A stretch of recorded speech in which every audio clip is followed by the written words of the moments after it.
You pick your airplane seat in about 10 seconds flat. That's exactly how you end up in the one seat you should never book. It isn't the middle seat everybody dreads. It's the seat that looked like a small win, a little extra legroom, a spot up near the front, or a window all to yourself.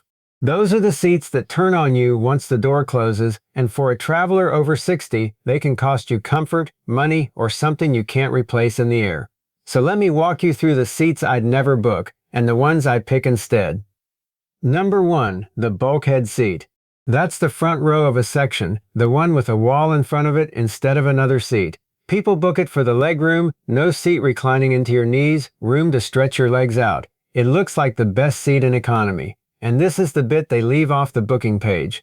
Because there's no seat in front of you, there's nowhere to tuck a bag at your feet, so the rules put everything up in the overhead bin for taxi, takeoff, and landing. Your water, your glasses, and your medication, all of it over your head. I flew once next to a woman heading out to meet her grandchildren who took that seat for the legroom, then realized her heart pills were zipped in a bag 3 feet above her with the seatbelt sign on. She sat through the whole climb hoping she wouldn't need them. I stopped booking the bulkhead years ago for exactly that reason. The legroom is real, but so is the trade. If you want the space, keep a small pouch with your medication and essentials in your lap, not in the bag they make you stow. That part you can control. Number 2, the window seat with no window. This one still surprises people who've flown for decades. On a lot of planes, usually over the wing, there's a row sold as a window seat that has no window. Just a blank stretch of wall where the glass should be. Nobody flags it when you book. You find out when you sit down and there's nothing to look at but plastic. On a Boeing 737 or a 777, certain rows are known for it. One traveler I flew with called his the 3-hour wall. No view, no light to control, nothing to lean toward. For most of us, that's just annoying. For an older traveler, it's a bit more than that. That horizon line out the window is part of what your eyes use to settle your sense of balance, and without it, a little mild dizziness has nothing to steady against. You also can't manage the light to help yourself sleep. You paid for a window and got a wall.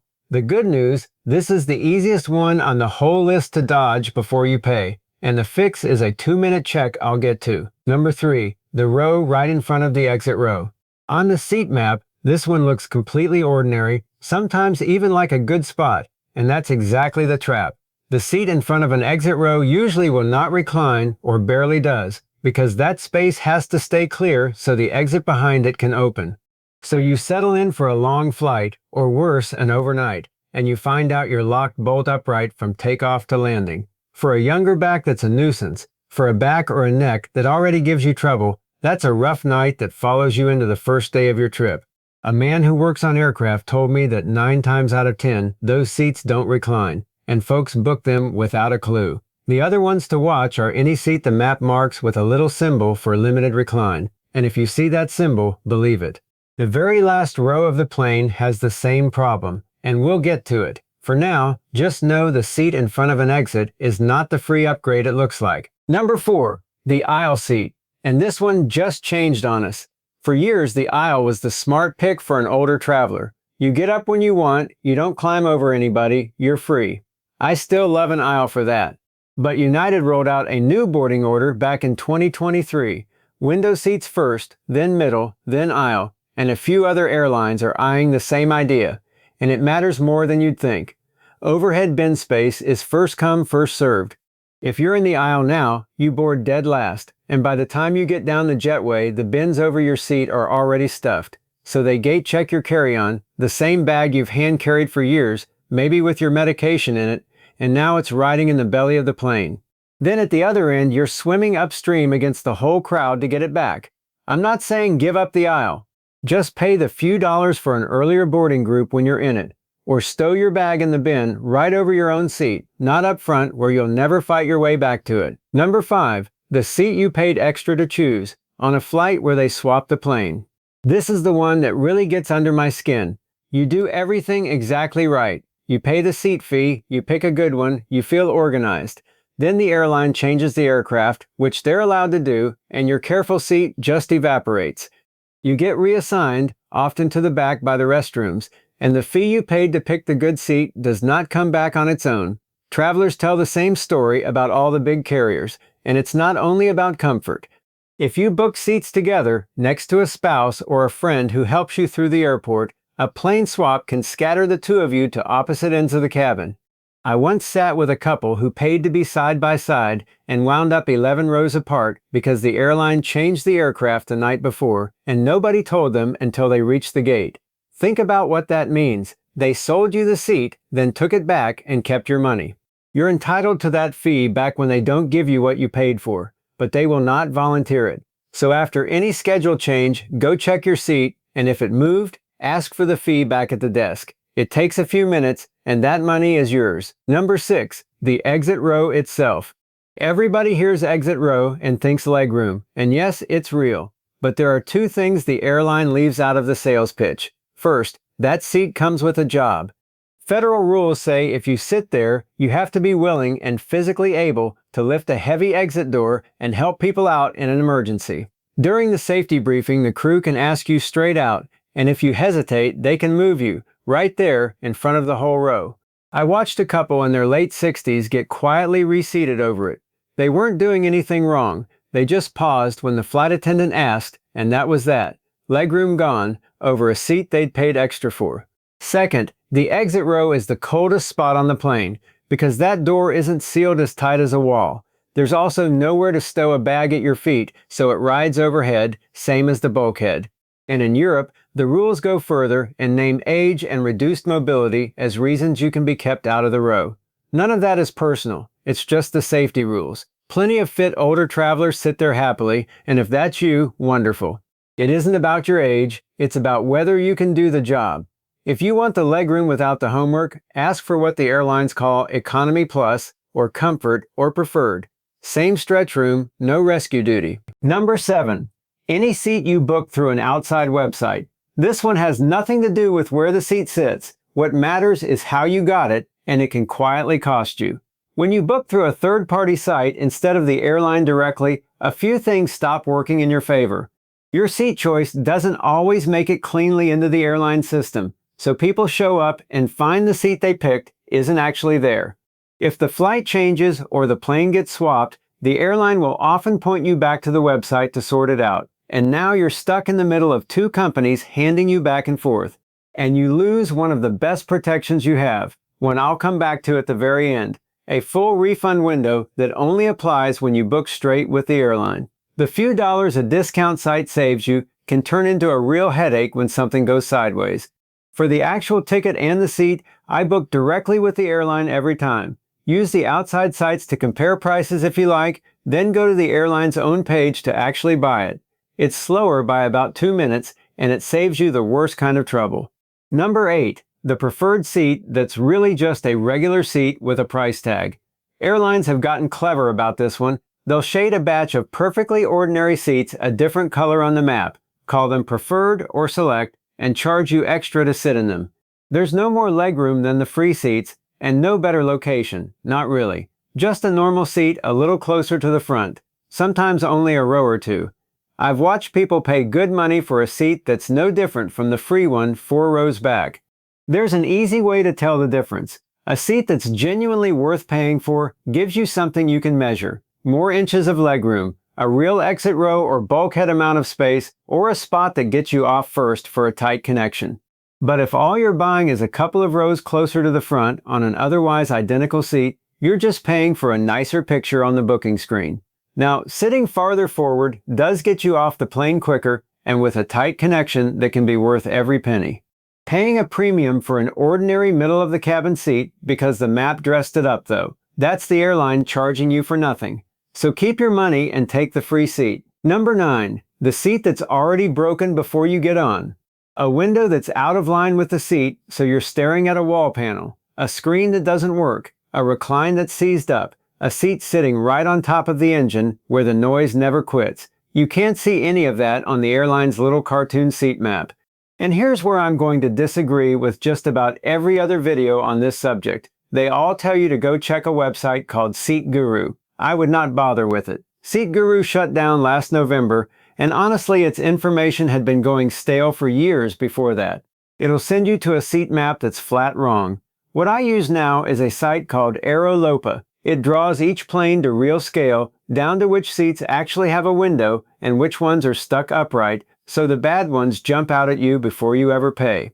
2 minutes on, it catches almost every mistake in this whole video. The windowless window, the no recline row, the seat by the engine, all of it. It's the best habit I can give you. Number 10, the window seat on a long flight. And here I want to clear something up, because a lot of videos get this wrong and scare people for no reason. You'll hear that the window seat gives you blood clots. That's not really true, and it's worth understanding why. What actually raises your risk on a long flight is sitting still for hours, not the seat you happen to be in. The window just makes it more likely you'll sit still because you're pinned against the wall and you don't want to make two people get up every hour. So the honest version is simple. On any flight over about 4 hours, I take the aisle because the aisle is the seat that actually gets me up and moving. Get up once an hour, do a few calf raises at your seat, drink your water even though it means more trips. A pair of compression socks helps too, and that's what the vein specialists actually recommend. The moving is what protects you, so a window now and then is perfectly fine. It's the stillness that's the real problem, and that you can fix from any seat on the plane. Number 11, the middle seat. Yes, the one everybody already knows to avoid, but there's a version of why it matters more when you're older, and it isn't really the elbow room. Wedged between two strangers, you don't want to ask them to get up every hour, so most of the time you don't. And because getting up is a hassle, you drink less, so you won't need the restroom. 4 hours in, you're stuck, dehydrated, and stiff, which is the exact recipe behind the clots and the aches we just talked about. Now, a lot of those seat videos give you a clever trick for this. They tell you to book the window or the middle on purpose. Then after boarding, just ask the aisle person to swap. Honestly, save yourself the trouble. Ask any frequent flyer and you'll hear the same thing. The person in the aisle paid for that aisle and is not trading down to your middle, no matter how nicely you ask. The real fix is boring, and it works. Pick your seat when you book and never let the airline assign it for you at the airport. And on the smaller regional jets, look for the side with just 2 seats in a row so you only have one neighbor to slide past. Number 12, the seats crowded around the galley. The galley is the little kitchen where the crew works, and the seats right beside it are busier than anywhere else on the plane. The lights stay on the whole flight, even on a red-eye when you're trying to sleep. The carts bang past and clip your elbow. People stand there to stretch, to chat, to let their kids run around, so there's a small crowd by your elbow half the time. And the overhead bins right over the galley are the most used on the plane, which puts you in the drop zone if somebody's heavy bag comes loose. I flew a red-eye once in a galley seat and the light over my head never went dark, not once, the whole night. I landed more worn out than the fellow next to me in a plain middle seat. If you want the aisle, and the aisle is a good pick, take one in the calm middle third of the cabin, away from the galley clusters. You get all the easy access and none of the traffic. Number 13, the seats right next to the restrooms. Close cousin to the galley seat and just as tiring. There's a line of people more or less permanently beside your head. The door bangs open and shut the whole flight, and every so often you get a wave of a smell nobody wants next to their dinner. On a night flight, the constant traffic and the flushing will wake you up over and over.